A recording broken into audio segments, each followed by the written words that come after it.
Tá gravando? Então, pessoal, eu falei na aula anterior, a gente trabalhou bastante as ideias gerais sobre a política, e agora nós vamos nos deter às relações internacionais, que é o tema da nossa aula. Eu fiz um apanhado geral na aula passada, mostrando os organismos internacionais, como funciona um ou outro, e aqui nós vamos detalhar melhor e entender como é que funciona, né, as relações internacionais entre os países e os povos, tá bom? Então, veja bem, ó, relações internacionais é o tema da aula de hoje. O conteúdo que nós iremos trabalhar é sistema internacional, certo? Estado, vamos conhecer os estados, a função do Estado, e as organizações internacionais. Então, na aula passada, nós observamos várias organizações internacionais, as governamentais e as não governamentais, a gente chama de estatal e a não estatal. E aqui nós vamos objetivar o seguinte: nós vamos buscar aqui entender, saber diferenciar os atores do sistema internacional, né? Os produtores desse sistema. Vamos conhecer para podermos definir as características e a função do Estado e das organizações intergovernamentais. Então, vai ser assim que nós vamos começar.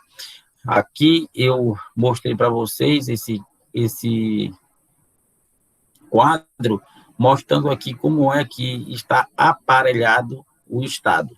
O Estado, dentro da sua função de funcionamento, ele tem os seus atores estatais, certo? Tem os atores não estatais, e esses atores estatais, eles são do Estado, ou seja, aquelas pessoas que fazem o Estado, como o governo, o prefeito, o vereador, o governador, o presidente, os deputados, esses são atores estatais. Aí tem os atores não estatais, que são as organizações internacionais ou governamentais. Essas organizações, elas são caracterizadas pelas funções que elas exercem influenciando as políticas do Estado. E esses atores não estatais, eles estão representados, né, pelo FMI, a Organização Mundial de Saúde, a Organização Mundial do Comércio, vários organismos internacionais que são organizados, que buscam organizar a política do mundo, ajudar os estados a organizar essas políticas. Por isso eles têm forças, a gente chama de forças transnacionais. Essas entidades têm muita força, como o Banco Mundial. O Banco Mundial, né, quem manda no mundo inteiro, eles mandam e desmandam dos governos, né? Eles influenciam nas gestões dos governos, tá bom? E aí, continuando, eu na aula passada mostrei para vocês essas forças transnacionais, como é que elas exercem, certo? É que elas são representadas por fluxos de natureza variada, que ultrapassam as fronteiras dos estados e que envolvem movimentos de origem privada, porque essas empresas, elas são organizadas por estados, pelos países, mas também tem empresas que são privadas, como os bancos. Os bancos são privados, né? Grandes empresas que influenciam no preço do alimento da sua casa, são as grandes transnacionais, internacionais, multinacionais, que coordenam a política de preço do alimento, certo? Grandes empresas que influenciam no emprego e na renda das pessoas, aquelas empresas que se instalam nos países, como a grandes produtora de automóvel, né, montador de automóveis, elas influenciam diretamente na política de um município, de um estado e até do país. Por quê? Porque elas levam uma produção muito alta e de valor muito alto que se insere no PIB do estado ou do país, e aí aquele dinheiro que faz o fluxo da economia funcionar, que funciona, influencia nas direções dos governos, certo? Então, como pode ser dividida essas forças, como pode ser dividida as forças transnacionais, né? Em 4 categorias: nas organizações governamentais e que são as multinacionais ou os grupos de diversas sociedades civis organizadas, certo? de opinião pública internacional. Então, são as organizações, certo? Essas governamentais e não governamentais. E os organismos não governamentais são as ONGs. Eu já falei na aula passada, eu vou só aqui passar para vocês entender um pouco o que são as ONGs, né? O que são as ONGs, professor? São instituições de origem privada, caracterizadas pelos seus com caráter espontâneo. Ou seja, a ONG, ela é uma entidade que ela é feita, né, com um propósito de defender uma causa, e então ela tem um caráter espontâneo.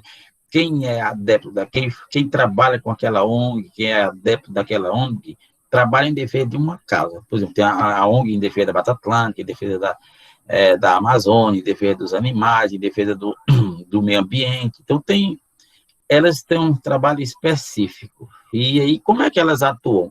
Elas atuam dentro e fora dos estados, né? E nascem para lidar com essas questões específicas de interesse, é claro, da sociedade.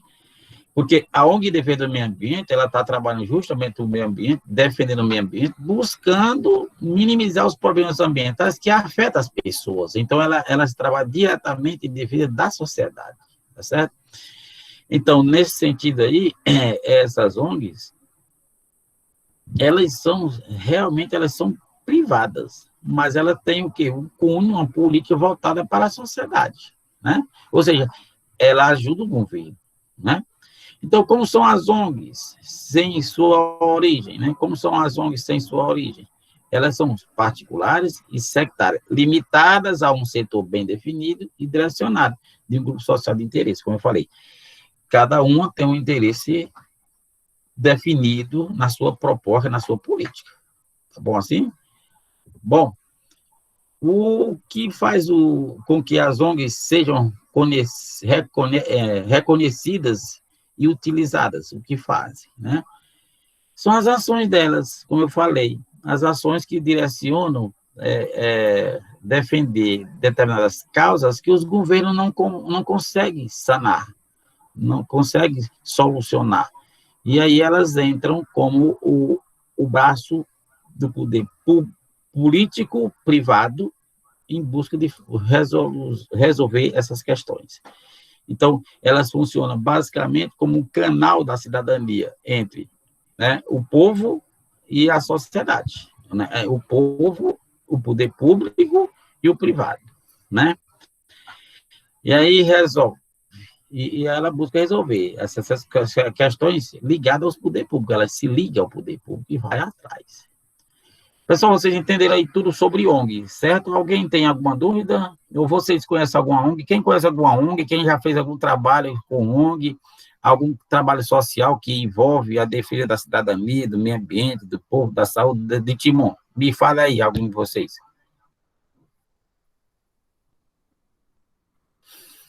Estou falando com Biel, com Daniela, com Mirella e com Iar.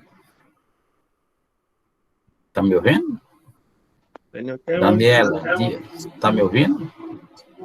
Pode abrir o microfone e falar. Está me ouvindo? Sim, professor.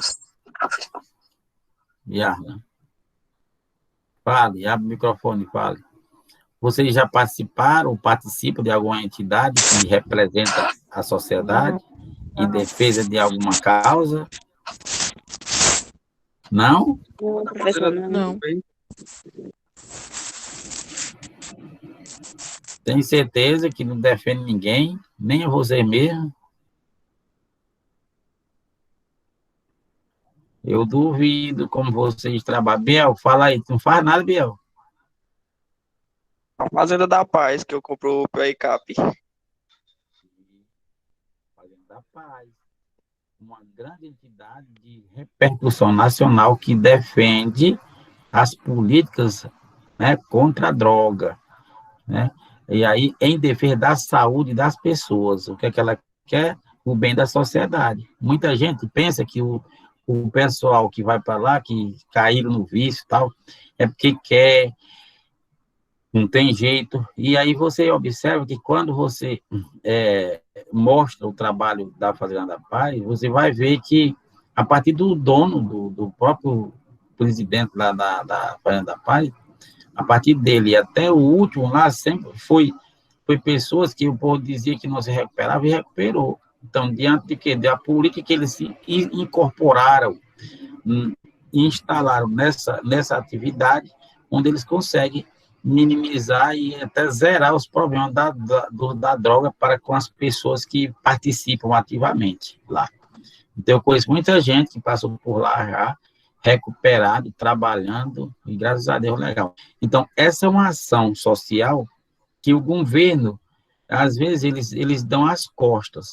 Então, por isso que as ONGs pegam para elas, que é um problema que afeta as pessoas e a sociedade, e elas buscam resolver. Isso é uma questão muito importante. Muito bem, Bel. A Fernanda da Paz é uma instituição que a gente pode considerar como ONG, viu? Ela busca realmente melhorar e defender a saúde. A outra, pessoal, continuando aqui, a intenção de relações internacionais protagonizada exclusivamente por Estados está de acordo com a realidade do século, mas não com a realidade do século XX e menos ainda com a realidade do século XXI. Que é assim, que as relações internacionais, pessoal, elas comungam com a vivência do dia a dia das políticas que está sendo desenvolvida no atual momento. Então, as relações internacionais do século passado era totalmente diferente. O mundo não era tão ligado, globalizado, as políticas não eram definidas do jeito que está sendo hoje. Então, o que está acontecendo hoje pode também, com certeza, ser totalmente o contrário amanhã, no próximo século, daqui a 20 anos, as políticas, as relações internacionais podem estar transformadas, podem estar totalmente mudadas. Por isso, é evidente a ação de atores estatais que hoje desempenham um papel importante no cenário internacional. Então, todos os estados, eles têm os atores, né, os ministros de relações exteriores, os chanceleres, aqueles que coordenam as políticas do mundo, do seu país, representando o seu país, eles estabelecem a construção dessas políticas, tá certo? Então, definição de atores estatais. Nós temos aqui para as relações internacionais o marco da ascensão e afirmação do Estado será o Tratado de Westfália. Preste atenção aqui, é o seguinte, a definição de atores estatais. É porque é o seguinte, os estados, pessoal, nos séculos anteriores, aí, né, no século XV, XVI, ele não era estabelecido como é hoje, com limites, com seu governo e seu povo. Os estados eram reinados, né? Era dirigido pelo seu rei. Com o rei, ele tinha o seu povo e o seu estado, ele dominava em qualquer um e ficava dono do estado, mas o povo não era em conjunto com o estado. Muita gente era contra o estado. Então, a partir do final da Segunda Guerra Mundial, os políticos, principalmente os europeus e americanos, se reuniram lá na cidade na Alemanha, chamada Westfália, e lá eles estabeleceram o Tratado de Westfália, onde eles definiram os princípios básicos da soberania de um determinado território e o reconhecimento dos demais estados. E aí a definição de Estado de Direito Internacional foi formulada também na Convenção de Montevidéu, em 1903. Então, hoje, as normas estabelecidas que denominam o Estado hoje, ela foi realmente concretizada em 1933 agora, onde definiu o Estado, certo? Como o Estado ficou definido como o espaço onde tem o seu território definido, né? Todo Estado deve ter o território definido, população permanente e governo legítimo. Pronto. E aí a capacidade de honrar compromisso com os outros estados, que é o governo legítimo. Então, o governo legítimo é o governo eleito pelo povo, que o povo concorda, tá certo? Então, e aí a característica dos estados? Nós temos nos estados os territórios. Todo estado tem que ter seu território, porque senão não é estado. Por quê? Porque o território definido, ele se refere ao espaço geográfico de cada estado. Ele é delimitado por fronteiras, reconhecidas por os outros estados, e dentro da qual essas unidades políticas individuais possuem soberania e autoridade política. Nenhum outro estado poderá interferir, ou seja, há um reconhecimento do poder estatal soberano e supremo dentro de suas fronteiras, afirmando-se o princípio da territorialidade. Então, o Estado bem definido é esse, que é reconhecido pelos outros Estados, certo? E aí ele tem o seu poder soberano, certo? Reconhecido.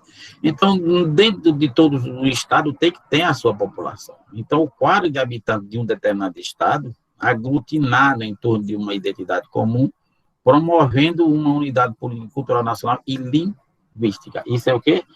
É a população do lugar, certo? Vocês estão vendo bem, pessoal? Então, você quer que abra mais a transparência?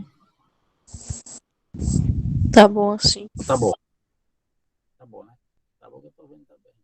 Foi legal. Pois entendam o seguinte, vou crescer mais, para vocês compreenderem melhor. Então, todo Estado tem o quê? Seu território, sua população e seu governo, tá certo? Então, quem é o governo? O governo representa a centralidade da autoridade e da organização do comando político por meio de uma administração pública.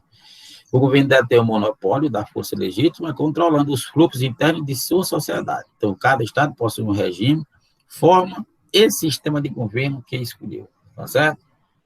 Então, aí nós estamos vendo a foto de um V. Aí eu, Flávio Dino, com o pessoal fazendo as suas relações internacionais aí, né, com os outros países. Bom, a soberania do Estado é a política que garanta ao Estado prerrogativa de sujeito exclusivo do direito internacional e, ao mesmo tempo, o reconhecimento dos demais Estados para fazer leis valer essa soberania. Então, a soberania, ela trata do poder supremo de fazer leis que modelem as instituições e organizam as relações em sociedade. A soberania está intimamente ligada à territorialidade do Estado. Por isso, não se pode falar em soberania externa. Seria uma contradição, já que um dos atributos da soberania é não reconhecer poder que ele seja superior. Ou seja, soberania é interior. Então, quem manda na cidade são os prefeitos, no governo do Estado são os governos, no país é o governador. O governador do Brasil não pode dizer que vai mandar em Portugal, na Bolívia, na Venezuela, nunca. Por quê? Nós somos soberanos aqui. Agora, aqui, sim, quem manda somos nós. Saiu daqui, então está fora da soberania. Então, os atores não estatais. Então, os atores não estatais são as organizações internacionais governamentais ou intergovernamental, certo? São os grupos políticos que têm os estados como seus fundadores, né? Eles ganham destaques e escala na segunda metade, ganham, né, destaque na segunda metade do século XX, como organização representativa dos interesses conjuntos dos Estados. A questão da segurança coletiva é, em grande parte, responsável pelo surgimento dessas organizações. O que eu falei, pessoal? As organizações, elas surgiram para sanar problemas que os Estados não estavam atendendo, né? Por exemplo, você está bem em Timon. Timon, Maranhão, uma cidade organizada, tem o prefeito com seus serviços de saúde, atendimento médico, hospitalar, tem atendimento da educação, a limpeza. Aí você observa, por um lado, os rios, o rio não é cuidado, né? As lagoas também não, está faltando. Aí surge uma organização de pessoas, forma um grupo da Associação Rio Parnaíba e constrói uma organização para defender o Rio Parnaíba. Entendeu? Então, por isso, hoje existe a FURPA, né, que é a Fundação Rio Parnaíba, que defende e apoia todas as medidas em defesa do Rio Parnaíba. E ela trabalha com reflorestamento, busca dinheiro, tanto público como privado, e essas organizações são feitas para isso, com esse intuito de sanar os problemas que o governo não sanou. Então, os atores não estatais são as OIGs, surgem para encontrar soluções para a questão internacional não resolvida, para a diplomacia tradicional. As internacionais, por exemplo, pessoal, hoje que tem mais em voga no mundo é o Greenpeace, né, que é a defesa do meio ambiente, certo? Nós temos a Cruz Vermelha, que defende os migrantes, né, o pessoal da África, do Oriente Médio, tem todos esses trabalhos, que eles trabalham assim, defendendo a vida, certo? E em conjunto com a política que eles constroem. Essa política faz consonância com as políticas dos estados. Então, quanto ao campo da atuação, algumas organizações também são regionais, como a OEA, que é a Organização dos Estados Americanos, enquanto outras são globais, como a OMC, que é a Organização Mundial do Comércio, que organiza e desenvolve atividades em busca de construção do comércio e parcerias entre os países, certo? A ONU, que organiza a política social do mundo, em defesa do mundo, certo? Para você ter uma ideia, a importância da ONU, ela é um organismo que é dirigida por 193 países, onde todos os países que compartilham das políticas da ONU têm que compartilhar da cartilha da ONU, ou seja, das leis que regem a ONU. Você não é só, eu não vou fazer o que eu quero, você tem que fazer o que você quer e de acordo com a ONU, porque senão você está infringindo as leis e aí você pode sofrer sanção dos outros países que são aliados à ONU. Então, as ONGs, as OIGs não podem ser consideradas apenas uma soma de estados, pois possuem uma dinâmica interna própria e uma autonomia relativa. Os principais obstáculos enfrentados pelas OIGs para cumprirem seu papel mundial são impostos por quem as fundou, ou seja, os estados, né? Então, elas têm muito problema porque os próprios estados não ajudam a dinamizar o trabalho que elas realizam, que elas buscam realizar, né? Pessoal, e aí o que é que nós temos aqui? Vocês entenderam que o enfraquecimento de um potencial, a mudança na ordem do sistema internacional, ela pode alterar a soberania dos estados, né? Entenderam isso?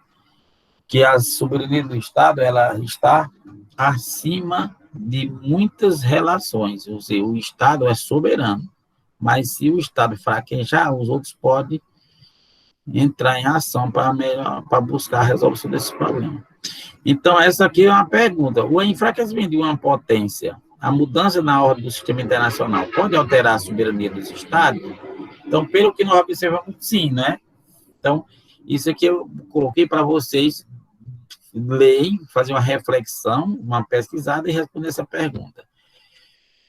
A outra é, resumindo os conhecimentos da aula, nós vamos buscar aqui diferenciar os atores do sistema internacional, né? Vamos diferenciar os atores do sistema internacional, vamos definir as características e função do Estado e da organização intergovernamental. Identificar e caracterizar os organismos internacionais e estatais. Então, nós vimos isso aí tudo, tem tudo isso no meu blog, tá certo, pessoal? Agora eu vou fazer uma pergunta para vocês aqui. Né? Cadê vocês?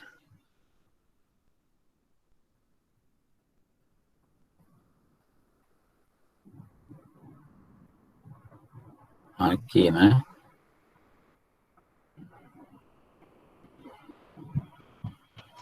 Aqui. Pessoal, vocês entenderam tudo? Como é que tá aí? Tudo bem? Mais alguma coisa? Alguém está vivo? Apareça aí. Por enquanto tá tudo certo.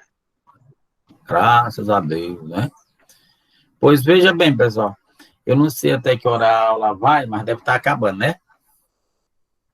Então, nós vamos buscar agora entender, com essas 4 questões aqui, eu quero que você responda para mim, como a geografia pode contribuir para uma melhor compreensão do espaço mundial, certo? Eu quero que vocês me respondam aqui, mostrando para nós, uma das escolas expoentes de interpretação das relações internacionais é o realismo, sobre o sistema, o que diz sobre o sistema internacional, o realismo, porque, pessoal, as políticas internacionais, elas são discutidas através de vários expoentes, mas principalmente o que vem sendo discutido é dentro de uma política liberal, né, que ela é mostrada através do realismo, certo?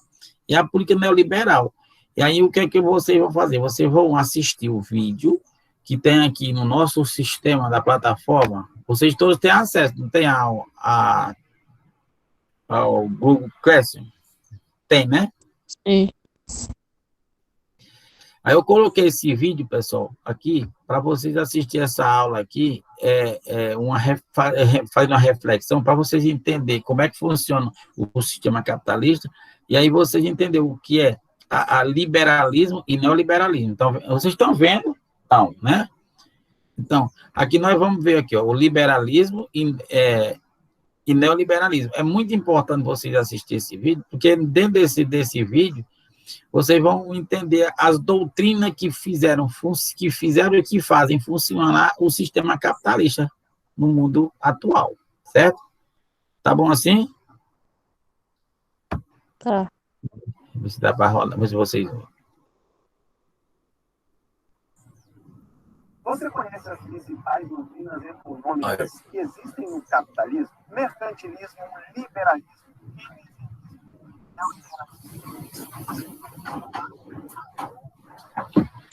Fica vendo aí enquanto eu vejo bem aqui a aula. Que hora acaba?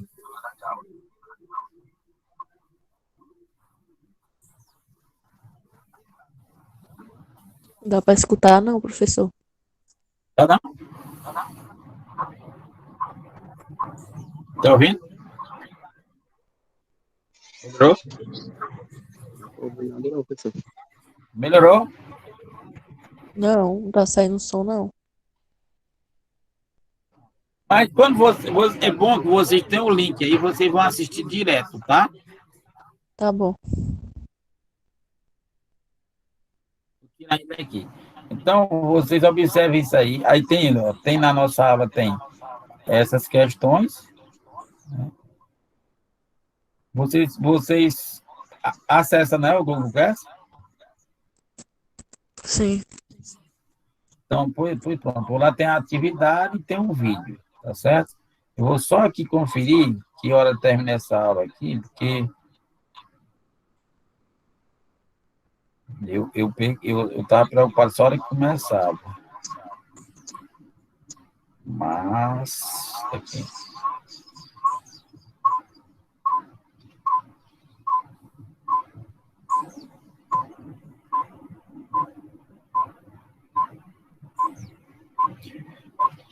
Doze e 20, viu? Falta 5 minutos. Então, esses 5 minutos eu quero que vocês utilizem aqui para tirar alguma dúvida. Quem tiver alguma dúvida com a gente. Alguma dúvida? Não. Não, poxa, ninguém tem dúvida, não. Ninguém tem dúvida. O bom de aluno é isso, o aluno não tem dúvida, né? Pessoal, vocês sabem, fazendo atividade, você fazendo atividade, vocês vão ter a oportunidade de já estar somando com a gente aí os pontos, tá bom? E eu não falei, mas eu gosto de conversar com meus alunos antes, de dizer para eles como é que a gente deve fazer para não ter problema no final do ano. É justamente a melhor solução é essa, é a gente fazer todas as atividades e não deixar, para que essas atividades não possam atrasar, para que a gente não possa ficar devendo no final do ano, certo? Então, só a Yala, Mireia, Daniele Biel, né? Que são os alunos agora, né? E tá chegando o Alex no final da aula aí. Muito bem, Alex, chegou, né? Tá ok, meninadas?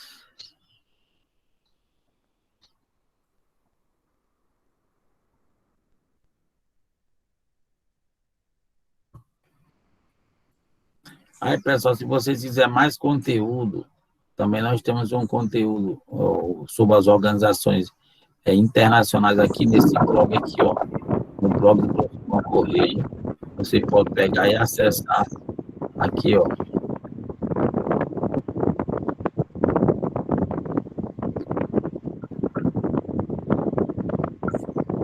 Vai desligar o ventilador e não calmo, não. Vai guardar, cara. Isso aí. Vendo aí, tá chovendo, né?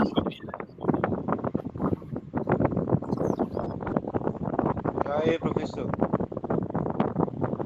E aí, tudo bom? Tudo.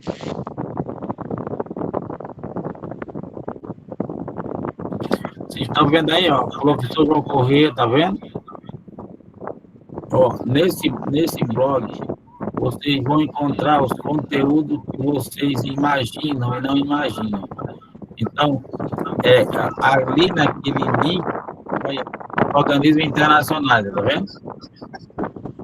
E, professor, tá muito conveniente. Mas aí, Tem uma aula aqui, ó, a aula sobre os organismos internacionais que eu fiz, e tem as explicações, e tem todos eles e suas definições.